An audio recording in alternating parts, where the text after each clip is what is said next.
ನಿನ್ನೆ ದಿನ ನಮ್ಮ ಮಾಧ್ಯಮದಲ್ಲಿ ಪ್ರೆಸ್ ಮೀಟ್ ಮಾಡುವಾಗ ನಿನ್ನೆ ಒಂದು ಹೇಳಿಕೆಯನ್ನು ಕೊಟ್ಟೆ ನಾನು. ನಿನ್ನೆ ಏನು ಹೈಕೋರ್ಟಲ್ಲಿ ಏನು ಜಡ್ಜ್ಮೆಂಟ್ ಬಂದಿತ್ತು ಅದು ನಮ್ಮ ಪರ ಬಂದಿದೆ ಅಂತ ಹೇಳ್ಬಿಟ್ಟು ಒಂದು ಪದನ ಉಪಯೋಗಿಸಿದ್ದೆ. ನಮ್ಮ ಪರ ಅಂದರೆ ನಾವು ಪ್ರಾಸಿಕ್ಯೂಷನ್ಗೆ ಪರ್ಮಿಷನ್ ರದ್ದು ಮಾಡಿ ಅಂತ ಕೇಳಿದ್ವಿ, ಅದು ನಮ್ಮ ಪರ ಆಗಿದೆ. ಆಮೇಲೆ ತನಿಖೆ ಮಾಡಿ ಅಂತ ಆಗಿತ್ತು. ನಿನ್ನೆ ಕೋರ್ಟಲ್ಲಿ ಅದಕ್ಕೆ ತನಿಖೆ ಆಗಿ ಇನ್ಕ್ವೈರಿ ಆಗಬೇಕು ಅಂತ ಆದೇಶ ಏನು ಕೋರ್ಟಿಂದ ಬಂದಿತ್ತು, ಅದಕ್ಕೆ ನಾನು ಸ್ವಾಗತನ ಮಾಡಿ ತನಿಖೆಗೆ ನಾವು ಎದುರಿಸ್ತೀವಿ ಅಂತ ಮಾತನ್ನು ಹೇಳಿ ಇನ್ನೊಂದು ಹೇಳಿದೆ. ಆ ಹೈಕೋರ್ಟಲ್ಲಿ ಜಡ್ಜ್ಮೆಂಟಲ್ಲಿ ಬಂದಿದ್ದ ಹಿನ್ನೆಲೆಯಲ್ಲಿ ಪೊಲಿಟಿಕಲ್ ರಾಜಕೀಯ ಮಾಡ್ತಾವ್ರೆ ಅಂತ ಹೇಳೋದಲ್ಲಿ ಎಲ್ಲೋ ಒಂದು ಕಡೆ ನಂದು ಸ್ವಲ್ಪ ಬಾಯಿ ಇದ್ದಾಗಿರ್ಬೋದು. ಅದು ಜಡ್ಜ್ಮೆಂಟೇ ಪೊಲಿಟಿಕಲ್ ಜಡ್ಜ್ಮೆಂಟ್ ಅಂತ ಹೇಳೋ ರೀತಿಯಲ್ಲಿ ಬಂದಿದೆ ಅಂತ ಗೊತ್ತಾಯಿತು. ಆ ಹಿನ್ನೆಲೆಯಲ್ಲಿ ಏನಂದರೆ ನ್ಯಾಯಾಲಯ ಬಗ್ಗೆ ನಮಗೆ ಗೌರವ ಇದೆ. ನಾನು ಹೇಳಿದ ಅರ್ಥ ಏನಂದರೆ ಈ ಏನು ಜಡ್ಜ್ಮೆಂಟ್ ಬಂದಿತ್ತು ಆ ಜಡ್ಜ್ಮೆಂಟು ಪೊಲಿಟಿಕಲ್ ಬೆನಿಫಿಟ್ ತೊಗೊಳ್ತವ್ರೆ, ಪೊಲಿಟಿಕಲ್ ತೊಗೊಳ್ತಾರದ ಆ ಹಿನ್ನೆಲೆಯಲ್ಲಿ ನಾನು ಹೇಳಿದ್ದೇನೆ. ಅಂದ್ರೆ ತಮ್ಮ ಹೇಳಿಕೆಯಲ್ಲಿ ಅಂದ್ರೆ ಸ್ಪಷ್ಟವಾಗಿ ಹಂಗೆ ಹೇಳ್ದಂಗಿತ್ತು. ಯಾಕಂದ್ರೆ ಪೊಲಿಟಿಕಲ್ ಅದೇ ಪೊಲಿಟಿಕಲ್ ಆ ಜಡ್ಜ್ಮೆಂಟ್ ಈಗ ನಿನ್ನೆ ನಮಗೆಲ್ಲೋ ಒಂದು ಕಡೆ ನಮ್ಮ ಜಯ ಸಿಕ್ಕಿದೆ. ನಮಗೆ ನಾವು ಕೇಳಿದ್ದು ಪ್ರಾಸಿಕ್ಯೂಷನ್ಗೆ ಪರ್ಮಿಷನ್ ಕೊಡಬೇಡಿ ಅಂತ, ಪ್ರಾಸಿಕ್ಯೂಷನನ್ನು ಪರ್ಮಿಷನ್ ಕೊಟ್ಟಿಲ್ಲ. ಆ ಹಿನ್ನೆಲೆ ತನಿಖೆ ಮಾಡಿ ಅಂತ ಹೇಳಿದ್ದು ನಾವು ತನಿಖೆ ಎದುರಿಸ್ತೀವಿ ಅಂತ ಹೇಳಿದ್ದು ನಿನ್ನೆ ಕೋರ್ಟಲ್ಲೇ ಅದೇ ಬಂದಿರೋದು. ಆ ಜಡ್ಜ್ಮೆಂಟ್ ತೊಗೊಂಡು ಈ ಪೊಲಿಟಿಕಲ್ ಬೆನಿಫಿಟ್ ತೊಗೊಳ್ತವ್ರೆ ಅಂತ ನಾನು ಹೇಳೋದು ಅರ್ಥ ಆಗಿತ್ತು. ಅದು ಈಗ ಅವರು ಡಿಫಾಮೇಷನ್ ಕೇಸ್ ಹಾಕ್ತೀವಿ ಅಂತ ಮಾಡಿದ್ದಾರೆ. ನಾನು ಆ ಹಿನ್ನೆಲೆ ನ್ಯಾಯಾಲಯ ಬಗ್ಗೆ ನನಗೆ ಗೌರವ ಇದೆ.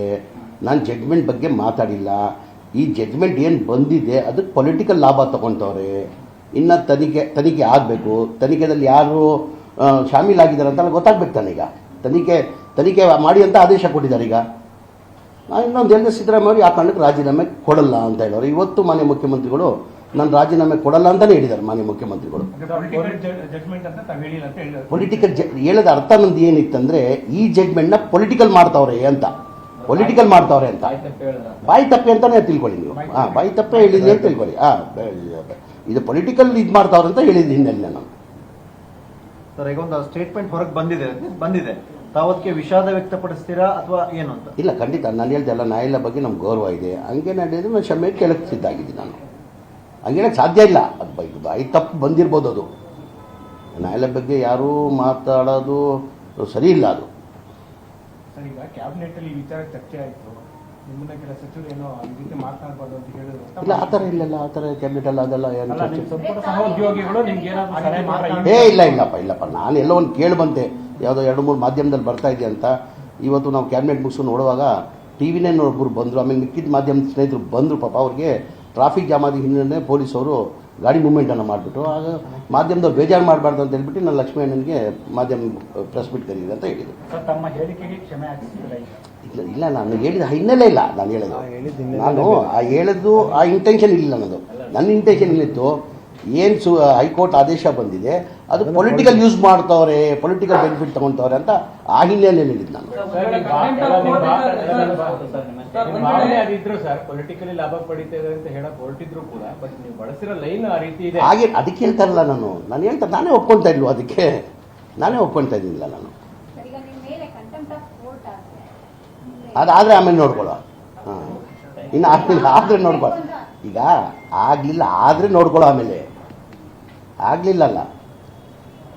ನಾನು ಆ ಹಿನ್ನೆಲೆಯಲ್ಲಿಲ್ಲ. ನ್ಯಾಯಾಲಯ ಬಗ್ಗೆ ನಮ್ಗೆ ಗೌರವ ಇದೆ. ನ್ಯಾಯಾಲಯ ಬಗ್ಗೆ ಪ್ರಶ್ನೆನೇ ಬರಲ್ಲ. ನಾನು ಹೇಳೋದು ಅರ್ಥ ಏನಿತ್ತಂದರೆ ಆ ಜಡ್ಜ್ಮೆಂಟಿಗೆ ಇವರು ಪೊಲಿಟಿಕಲ್ ಇತ್ತು ತಗೊಂಡು ನಾವು ಏನು ಕೇಳಿದ್ದು, ನಾವು ಪ್ರಾಸಿಕ್ಯೂಷನ್ ಪರ್ಮಿಷನ್ ಕೊಡಬೇಡಿ ಅಂತ ಕೇಳಿದ್ದು. ನಾವು ಅದು ರದ್ದು ಮಾಡಿದ್ದಾರೆ. ನಮಗೆ ಏತನೇ ಆಯ್ತು. ಅದು ತನಿಖೆ ಇನ್ಕ್ವೈರಿ ಆಗ್ತದೆ. ಇನ್ಕ್ವೈರಿ ಆಗಲಿ. ಅದು 3 ತಿಂಗಳು ಟೈಮ್ ಕೊಟ್ಟವ್ರೆ. ಡಿಸೆಂಬರ್ವರೆಗೂ ಟೈಮ್ ಇದೆ, ತಗಲಿ. ಆಮೇಲೆ ಮಾನ್ಯ ಮುಖ್ಯಮಂತ್ರಿ ಇದರಲ್ಲಿ ಪಾತ್ರ ಏನಿದೆ ಎಲ್ಲರಿಗೂ ಗೊತ್ತಿರೋದೇ ವಿಚಾರ. ಮಾನ್ಯ ಮುಖ್ಯಮಂತ್ರಿಗಳಲ್ಲಿ ಇದರಲ್ಲಿ ಪಾತ್ರನೇ ಇಲ್ಲ.